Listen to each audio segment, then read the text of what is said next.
تمام تعریفیں اللہ تعالیٰ جل جلالہ کے لیے، درود و سلام نبی اکرم نور مجسم شفیع معظم احمد مجتبیٰ جناب حضرت محمد مصطفیٰ اعلیٰ تحیت و ثنا کی ذات والا صفات کے لیے حمد و صلات کے بعد، عزیز دوستو، بزرگوں اور بھائیوں، انسان کبھی کبھی اس طرح کرتا ہے کہ وہ اپنے لب و لہجے سے، گفتگو سے، میل ملاپ سے لوگوں کو مطمئن تو کر لیتا ہے، لیکن اس کی قلبی واردات کیا ہے، اس کے اندر تقویٰ کتنا ہے، نیکی کتنی ہے، پرہیزگاری کتنی ہے، اس سے وہ آگاہ ہوتا ہے۔ وہ بہت ساری چیزوں کو لوگوں سے چھپا تو لیتا ہے، لیکن اپنے آپ سے نہیں چھپا پاتا، اپنے رب کریم سے نہیں چھپا پاتا۔ پھر یہ ہوتا ہے کہ وہ جھوٹی تسلیوں سے اور اپنے نفس کی جھوٹی دلیلوں سے اپنے آپ کو راضی کرتے کرتے اس مقام پہ پہنچ جاتا ہے کہ وہ ٹوٹ کے بکھرنے کے قریب آ جاتا ہے۔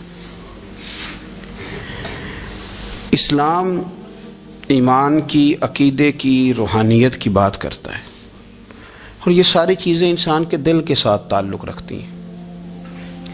دنیا میں بہت سارے لوگ ایسے ہیں جو کسی وجہ سے اپنا دین ظاہر نہیں کر سکے، بتا نہیں سکے، لیکن ان کے اندر ایمان تھا، تو رب کریم قیامت کے دن انہیں ایمانداروں کے ساتھ ہی کھڑا کرے گا، حالانکہ وہ بتا نہیں سکے، سکھا نہیں سکے۔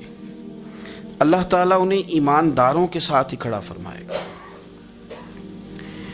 تو یاد رکھنے کی بات یہ ہے، سمجھنے کی بات یہ ہے کہ اپنی قلبی واردات پر، اپنے دل پر، اپنے باطن کی کیفیات پر نظر رکھی جائے، اور جتنی کمزوریاں اور کوتاہیاں ہیں ان سے اپنے آپ کو بچایا جائے۔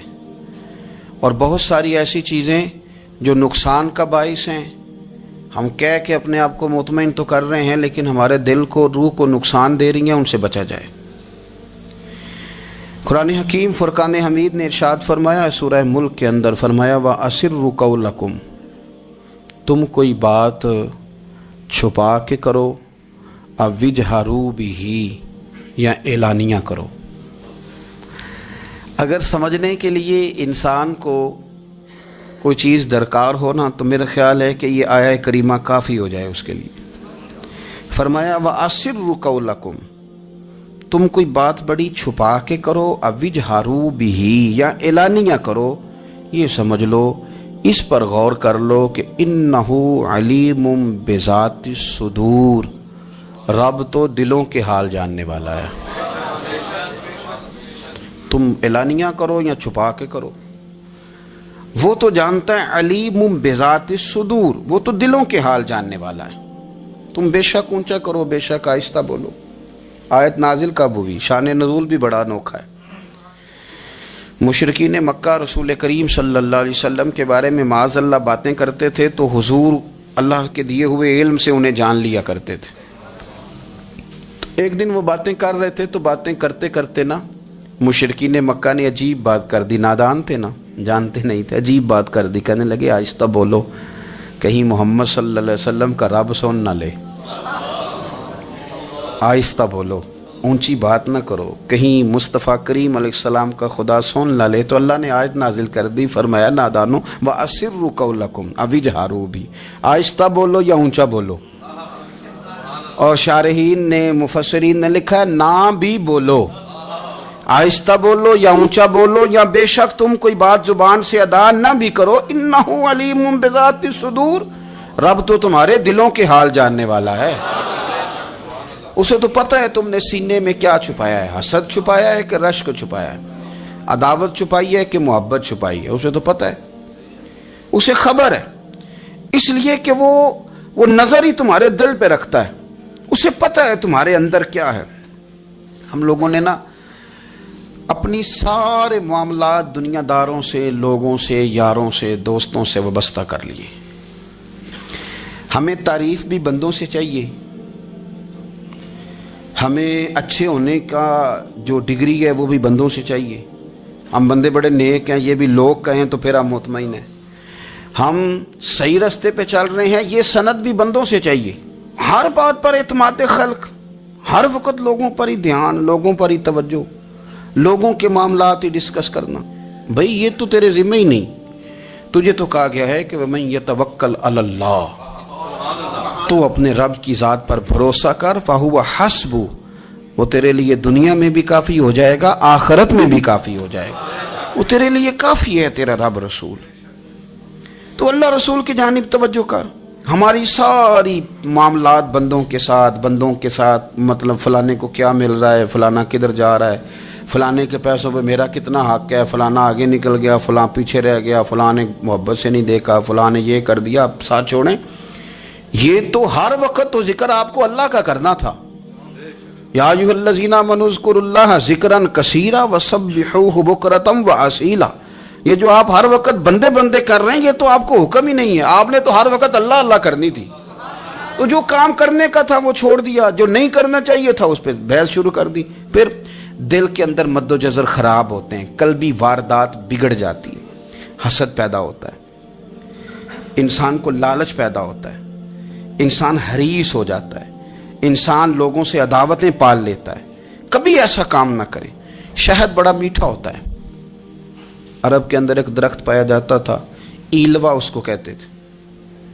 اس طرح ہمارے ہاں نیم نہیں ہوتی، کڑوا ترین اس کا ذائقہ ہوتا ہے. اور آپ کچھ دیر اس کو پانی میں ڈال دیں تو پانی بھی سارا کڑوا ہو جاتا ہے، چونکہ اس کے خمیر میں رب کریم نے کرواہٹ رکھی ہے اور حکمت ہے. اس کرواہٹ کا بھی اپنی جگہ فائدہ ہے. لیکن حضور سید عالم صلی اللہ علیہ وسلم نے ایک مثال بیان فرمائی اور وہ بڑی سمجھنے کی ہے. حضور مثالیں دیتے تھے تو کمال ہو جاتی تھی. بڑے سے بڑا ان پڑھ بندہ بھی اس کی روح تک بات اتر جاتی تھی. کریم محبوب علیہ السلام فرمانے لگے کہ اگر ایلوا درخت کے کچھ ٹکڑے شہد میں ڈال دیے جائیں نا تو شہد سے زیادہ میٹھی چیز کوئی نہیں ہوتی.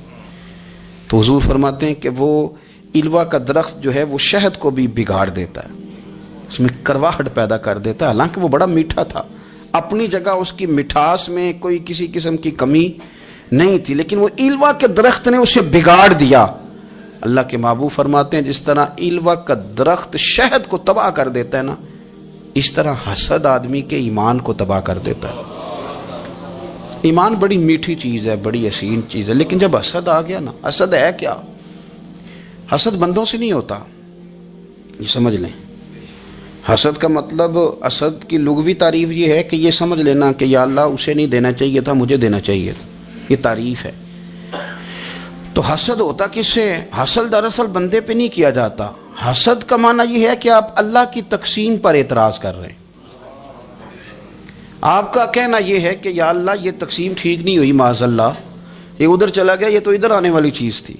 تو یہ آپ نے ڈائریکٹ جو مقابلہ شروع کیا، معاذ اللہ یہ تو آپ نے اللہ کی تقسیم کے ساتھ شروع کر دی. تو پھر دل میں بگاڑ آتا ہے، پھر انسان ٹوٹ پھوٹ کا شکار ہوتا ہے، پھر وہ کمزور پڑ جاتا ہے، پھر وہ ایسی باتیں کرتا ہے جو اس کے منصب کے مطابق نہیں ہوتی، کچی بات کرتا ہے، کمزور بات.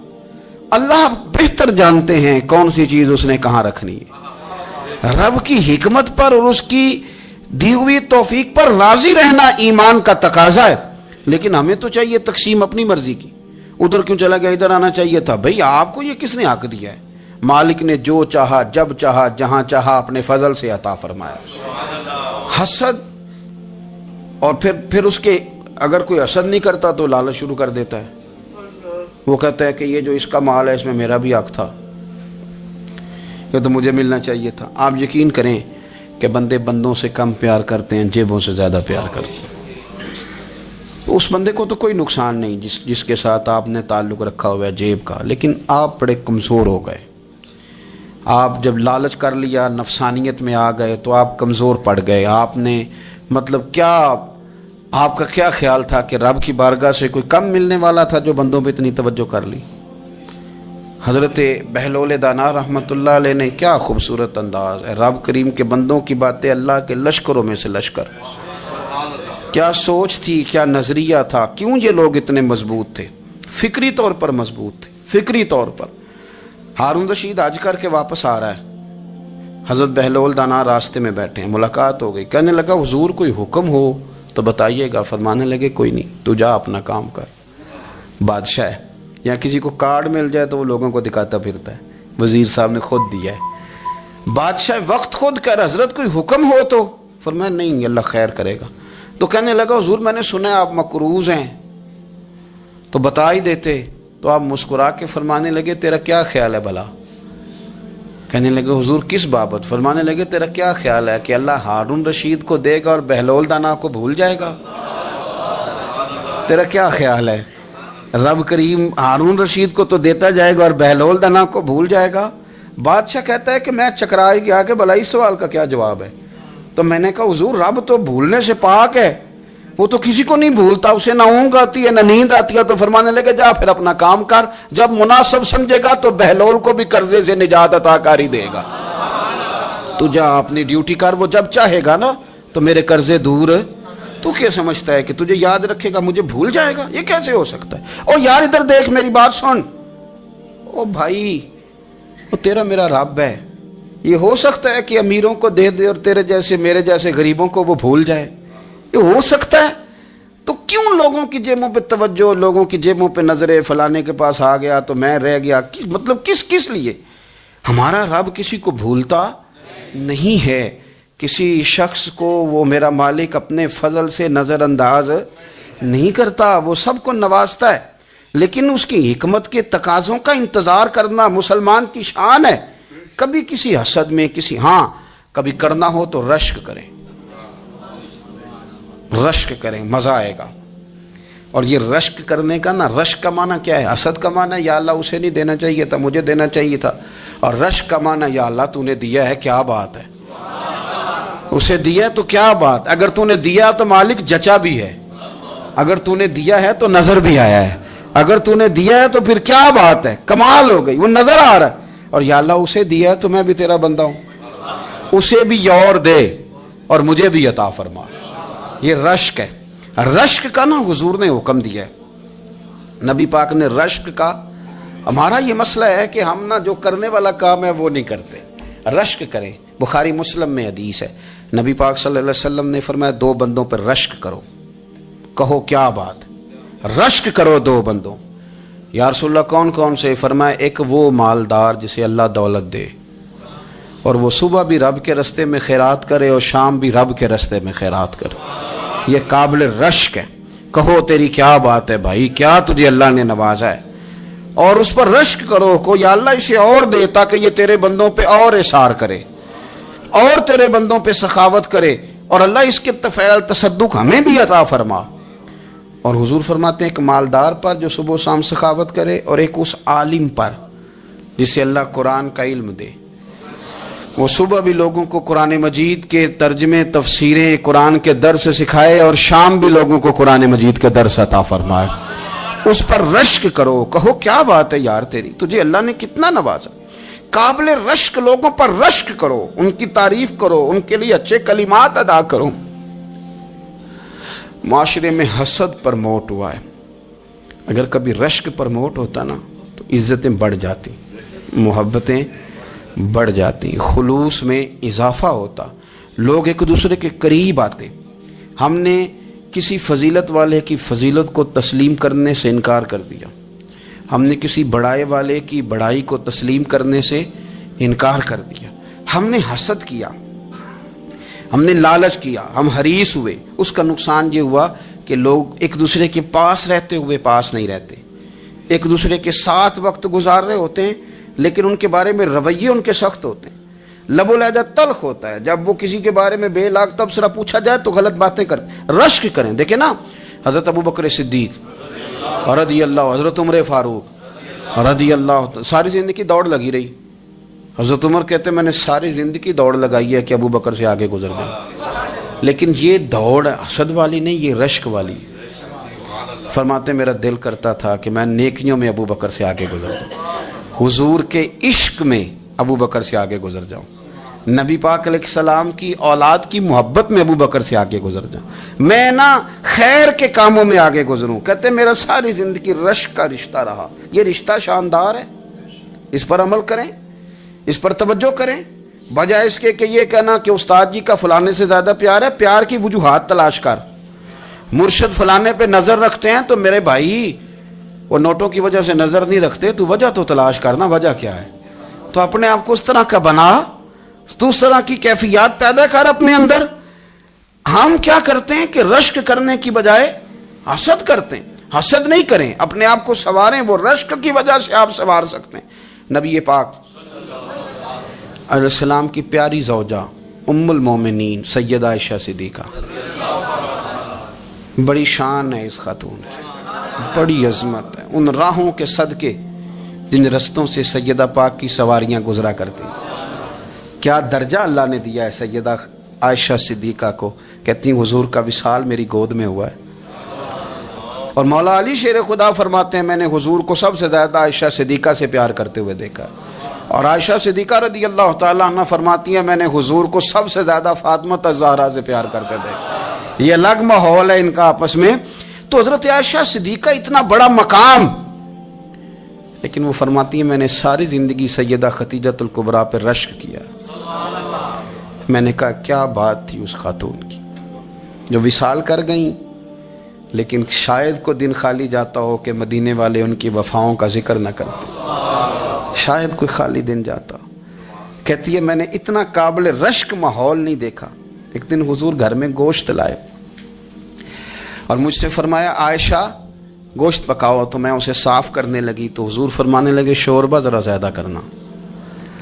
میں نے عرض کی حضور کیا کچھ مہمان آئیں گے گھر میں؟ تو فرمایا نہیں عائشہ، مدینہ منورہ میں نا مجھے پتہ چلا ہے خدیجۃ الکبریٰ کی کچھ سہیلیاں آئی ہیں، تو شوربہ بنا، میں انہیں پہنچاؤں گا. خدیجہ کی سہیلیوں کو شوربہ زیادہ پکا ذرا. تو حضرت عائشہ صدیقہ کہتی ہے میں نے بڑے نرم لب و لہجے میں بڑی بنا سوار کے مسجع مکفہ چن کے جملے بات کی.